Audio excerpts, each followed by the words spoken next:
सिद्धेभ्यः ओम नमः सिद्धेभ्यः ओम नमः सिद्धेभ्यः। अहिंसा परमो धर्म की, आचार्य गुरुवर श्री कुंद कुंद भगवान की, आचार्य गुरुवर श्री ज्ञान सागर मुनि महाराज की, आचार्य भगवान श्री विद्यासागर जी महामुनि राज की।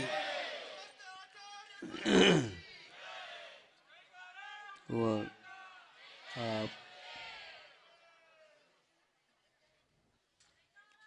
आप लोगों ने सुना होगा या कहीं भी पढ़ा भी हो सकता है, उसको देख करके आप लोगों की धारणा में अथवा विचारों में विशालता, विवेक उत्पन्न हो सकता है।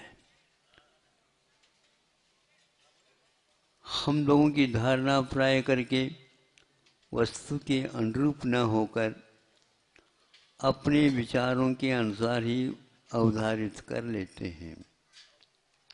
यह आम तौर है। विवेक उसको बोलते हैं वस्तु जो दिखने में आती किंतु उसमें दिखती है वही है, ऐसा नहीं होता है। सुनते हैं वही है, ऐसा नहीं होता है। और यहाँ तक कि निकट से हम उसका सेवन भी कर जाते हैं तो भी वह वैसा ही है, ऐसा नहीं होता। विवेक के द्वारा और पूछताछ करके अथवा दूसरे के जो विद्वान हैं तो वह कुछ और बता रहा है जो हमारी धारणा को धक्का लगाता है। आप उनके लिए उनके साथ झगड़ा नहीं कर सकते। आप ऐसे कह रहे हो, आपके कहने के कारण अनेक व्यक्ति बीमार पड़ जाएंगे। हाँ, पढ़ सकते हैं। तो उस प्रकार आप उपदेश मत दिया करो। हाँ, जिसके कारण अनेक व्यक्ति बीमार पड़ गए तो पड़ गए। मैं नहीं था उस समय भी पड़ गए थे। नहीं समझे? बराबर है। तो वो भी बराबर, ये भी बराबर, सब पक्का से रहे हो गया। आपके यहाँ कुछ है क्या नहीं? तो कहते क्या है? हमारा ये कहना है जिसके लिए आपने उस वस्तु का सेवन किया था उससे उल्टा क्यों हुआ, ये हम बताना चाह रहे हैं। कभी कभी ये धारणा गलत हो गई ना, तो अब उसको आप मानने के लिए भी तैयार नहीं, सुनने के लिए भी तैयार नहीं, तो प्रयोग में लाना तो और कठिन हो जाएगा। लेकिन ये ध्यान रखो, आप दूसरे के सामने इसका सेवन मत किया करो, तुम्हारी बीमारी उनके लिए भी लग जाएगी। आप विवेक से काम करो। सामाजिक प्राणी हो, समाज के अनुसार चलो। समाज में इस प्रकार का सेवन नहीं होता। जब निकट से हम उसके गुणधर्मों से अवगत हो जाते हैं तब याद होता है, अरे ऐसा भी होता है। जिसके लिए हम जहर कहते हैं उसका भी सेवन किया जा सकता है, लेकिन मन माने नहीं। हाँ, मन माने अमृत भी खाओगे तो बीमार पड़ सकते हो। कैसे? अमृत तो अमृत है। अमृत ज़्यादा मात्रा में खाओगे तो वह भी मृतक बना देता है। आप बहुत अच्छे से अच्छे भोजन भी करेंगे, सही बताओ, भोजन करने से पूर्व में आपकी क्या दशा थी? सही बताओ, बाद में क्या बन गई है? भैया अब तो हम बैठ नहीं सकते।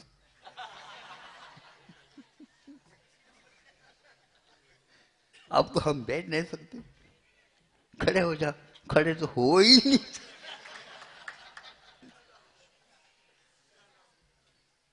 सो जाओ, नींद भी आना मुश्किल है। करवट ले, फिर करवट ले।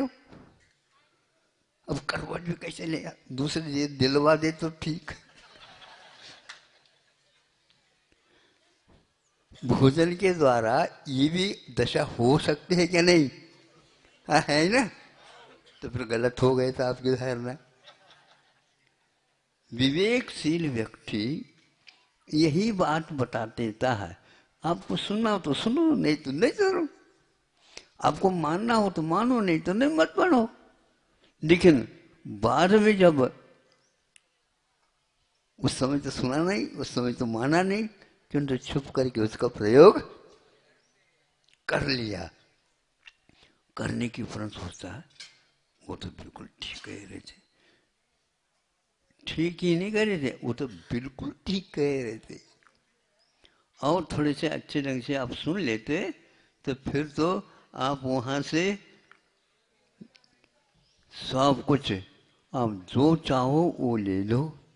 लेकिन सबके लिए ये सब बात बताते चले जाओ, हम इसकी पूर्ति करेंगे।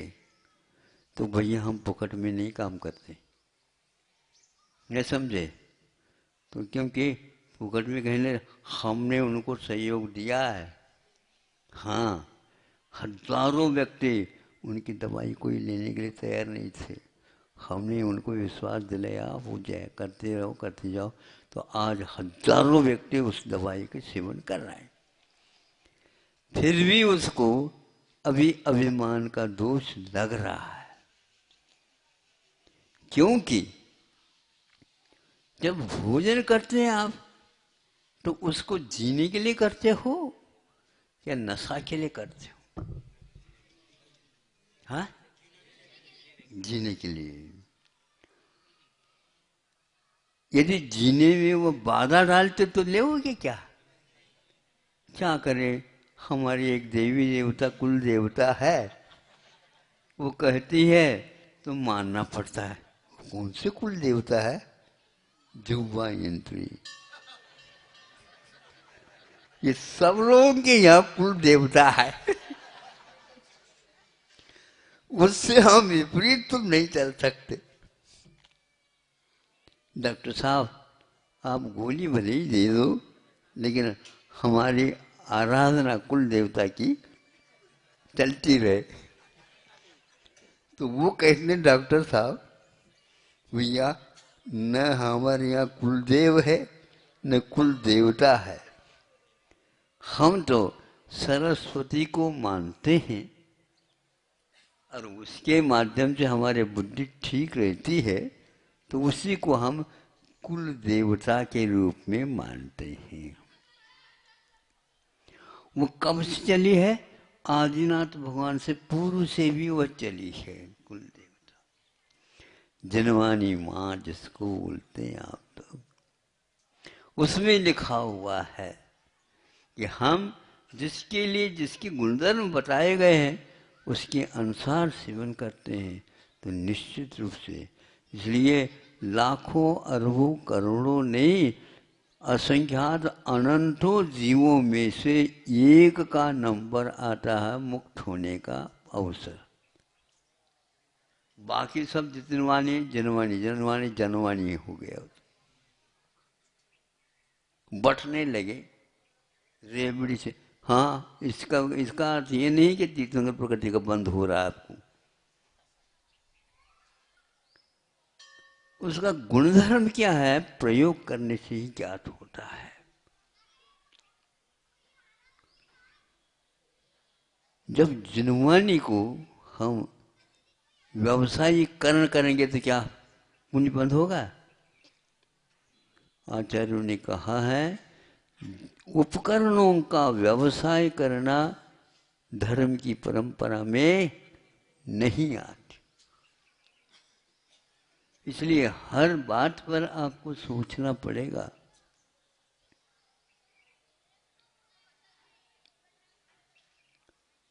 अपने यहाँ हर वस्तु की व्यवसाय करण नहीं हुआ करता है।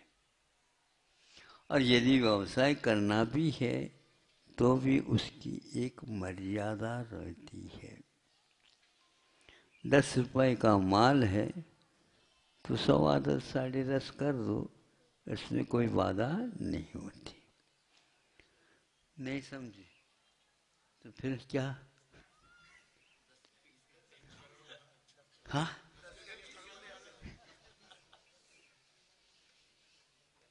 कम से कम 10 में ले आए, एक बिंदु मात्र चाहते हैं,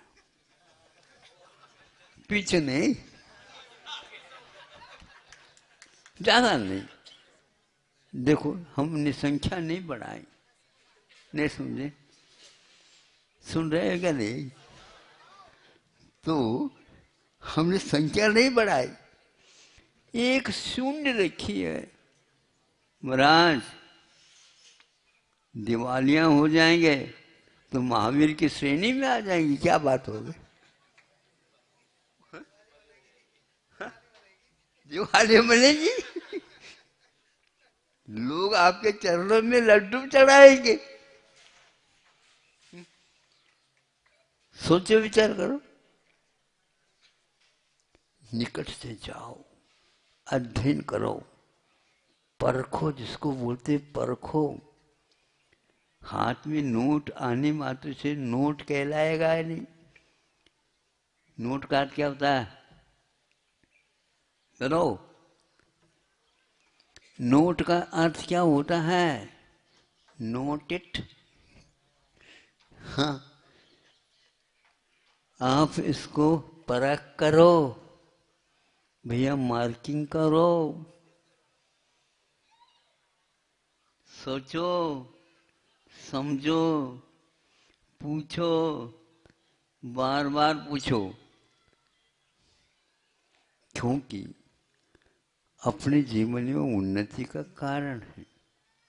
इसलिए जिस किसी भी व्यक्ति की बात मान करके आप उसको जिनवानी कहोगे तो भी वह नहीं है, ये ध्यान रखो। और आज प्राय करके यही हो रहा। परखो तो हर वस्तु को परखो। तो आपके पास परख कहाँ से आए? वैद्य बन गए क्या आप? इसलिए परख नहीं सकते आप। विश्वास ही एकमात्र, श्रद्धा ही एकमात्र उस वाणी के ऊपर रखेंगे तो काम होगा। हर व्यक्ति की वाणी को हम जिनवानी नहीं कह सकते, किंतु किसी एकाल को हो सकता है। तो आज वह जिनवानी यदि बेची जा रही है तो सोचना पड़ेगा, सोचना पड़ेगा ऐसा क्यों हो रहा। जिसके द्वारा मुक्ति मिल सकती, जिसके द्वारा रत्नत्रय की लाभ प्राप्ति हो सकती है, उसके रेट घोषित कर दें, भाव घोषित कर दें। आप लोगों के यहाँ पहले बहुत दूर से मूर्ति बनाने वाले, तो मूर्ति बना करके वो गाड़ी में रख करके ले आया करती थी। तो वह कहता था कितने में दोगे? भैया कितने का तो मैं समझता नहीं, जो आप न्यौछावर दो। हाँ, वो मैं लूंगा, लेकिन न्यौछावर क्या होता आप समझ लो। मूल्य नहीं हुआ करता है, क्योंकि ये भगवान है। होनहार भगवान को भी भगवान मान लिया और न्यौछावर के माध्यम से उसको लेते। ये हमने वहां पर कथा नहीं सुनी, भगवान को भी देखा और उसके मूल्य के बारे में पूछा कि कैसे, कहाँ से लाए नहीं महाराज, आई थी यह मूर्ति राजस्थान से और उसको इस ढंग से लिया गया। तो अंतर्गतवा उसका कोई मूल्य नहीं किया। पार्श्वनाथ भगवान खुरई में आपने देखी होगी सफेद पाषाण की है, हैं? बड़ी प्रतिमा है। हम तो कुछ नहीं हुई, उनके सामने ही बैठा करता था। हाँ, दृष्टि टिक जाती है। और वास्तुकार जो है व्यक्ति, उनके बारे में सोचने लग जाते हैं कि भैया उन्होंने कीमत ही नहीं ली और ये अनमोल वस्तु है। लाखों के लिए वह बोलती रहती है, इसमें कोई संदेह नहीं।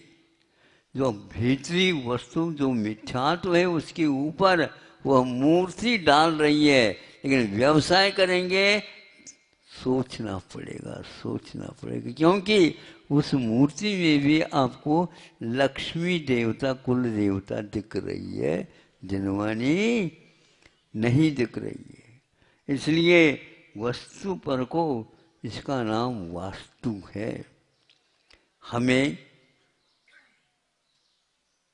सच्चे देव गुरु शास्त्र की बात सुन करके और उनकी बातों में इसलिए एक भारीपन जान होता है क्योंकि उन्होंने उसको व्यवसाय का साधन नहीं माना। हमारे आचार्यों ने ये कहा, उस सरस्वती को कहाँ पर रखो? रत्नकरंड श्रावकाचार है, वो श्रावकाचार को वहाँ उसमें रखा गया, रत्नों की पिटारी में उस श्रावकाचार को रखा गया है। और आज रत्न ही नहीं मिलते तो काय पिटार लाऊं? तो यह सिद्ध हो जाता है उसका मूल्य हम अपनी तरफ से नहीं लगा सकते। इसलिए उसके ऊपर क्या न्यौछावर रखते थे?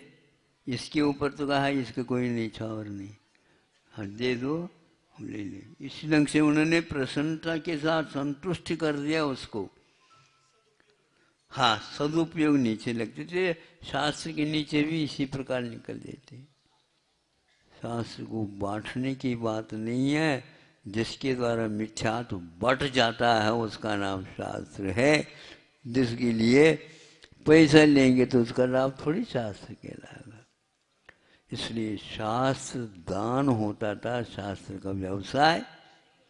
इसी प्रकार मूर्तियों का तो दान होता था और वह शिल्पी बहुत अपने विशुद्धि के साथ बनाता था, तो उसका अच्छे हजारों वर्ष के साथ अच्छे होता रहता था। देवी देवता भी उसके वंदना के लिए आते हैं। क्यों नहीं आते? अकृत्रिम चैत्यालय की वंदना करते हैं ऐसा तो है ही नहीं। देवी देवता की आप लोगों के घर में स्थापित मंदिर में भी आते हैं, लेकिन आपको बताते नहीं हैं। नहीं तो आप भगवान को भूल करके भैया देवी देवता आता है, निश्चित रूप में मिलेगा। नहीं समझे? हाँ, आराधना करो तो भगवान की आराधना कम, देवी देवताओं की आराधना ज्यादा। इसलिए देवी देवताओं का मूल्य ज्यादा हो गया। उनका मूल्य भगवान के निमित्त से है, ध्यान रखो। इसलिए ज़्यादा नहीं करना, क्योंकि आज सुबह थोड़े से ज़्यादा दिया बताते। हाँ, तो यह सच्चे देवगुरु शास्त्र के जो कि न्यौछावर के रूप में ही उनका मूल्य होता है, उसी प्रकार उनके ऊपर आराधना करो और किसी की आराधना नहीं, किंतु उनको साथ लेना चाहते तो ले सकते हो। और सब मिल करके देवी देवताओं के साथ देवादिदेव भगवान की पूजा अर्चा कल्याण विधान वो आदि करते रहो। बीन बजा नहीं भी मिलती है तो हाथ ताली बजाते रहो। अहिंसा परमो धर्म की आचार्य भगवान श्री